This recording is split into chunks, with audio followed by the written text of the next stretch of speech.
Hey there, welcome back. Do you ever feel like your English sounds like it's straight out of a textbook, no matter how hard you practice?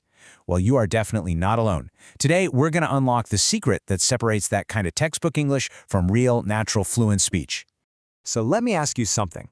When you're practicing, are you trying to nail every single letter, every single sound, making it all super clear? Yeah, it's a really common way for learners to aim for perfection.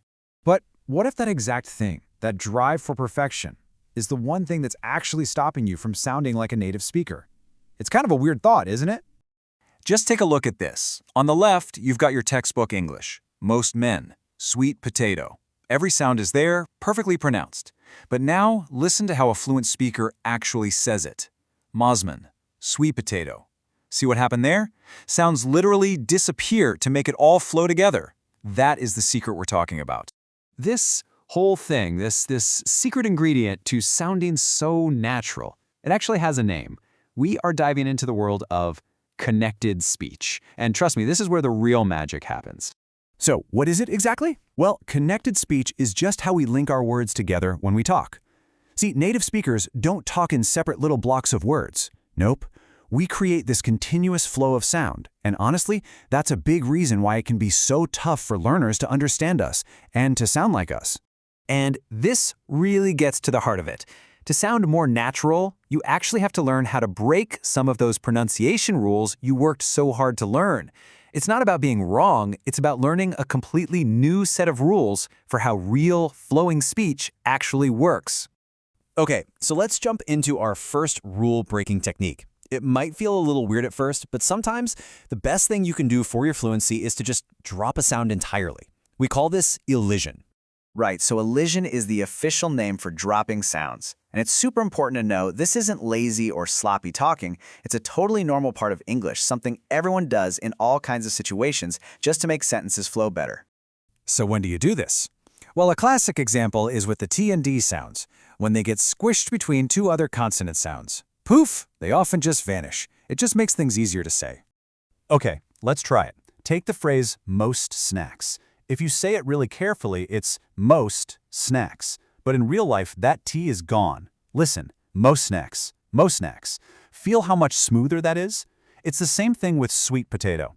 Instead of sweet potato, it becomes sweet potato. Try saying it yourself. I prefer sweet potato. It just rolls off the tongue. All right, so we just learned to drop sounds. Now, get ready for a rule that seems like it's the total opposite. Sometimes, to connect words, you actually have to add a sound that isn't even there on the page. Just think about it for a second. What do you do when you have two vowel sounds bumping up against each other, like in go over? There's this little awkward pause, right? Go over. How do we fill that gap? Well, English has a clever little trick. If a word ends in a sound like o or oo, like the word go, we sneak in a little w sound to connect it. So go over becomes go over. And if a word ends in an e or I sound, like the word I, we add a tiny y sound. I always becomes I ya always. Here are a couple more. I asked becomes I ya asked. Go over becomes go over. It's such a tiny change, but it's like the glue that holds everything together and gets rid of all those little clunky pauses. And now, for our third and final rule. And honestly, this one is probably the most important of all if you want to sound natural. It's not just about the individual sounds, it's about the music, the rhythm of a whole sentence. You see, here's the key. English is a stress-timed language. What does that mean?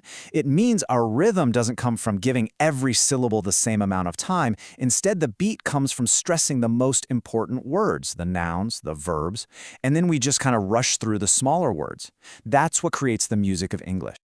This is a fantastic example of how meaning totally changes the rhythm. We group words into these little chunks based on ideas. So first, listen to chicken and rice as a single meal. For dinner, we often have chicken and rice. Hear that? It's one chunk. Now listen to them as separate things on a shopping list. We need to buy chicken and rice. Two chunks. The grouping completely changes the beat. This is so cool. Listen to this. I'm going to say 3 sentences, and I want you to just listen for the 3 main beats. Ready? Children eat snacks. Okay, now the next one. The children will eat the snacks. And one more. The children will be eating the snacks. Did you hear that? The sentences get longer and longer, but they take almost the exact same amount of time to say. That's because the rhythm is locked onto those 3 strong beats, and all the other little words just get squeezed in between. Now, listen to what happens when we lose that rhythm, when we say every single word.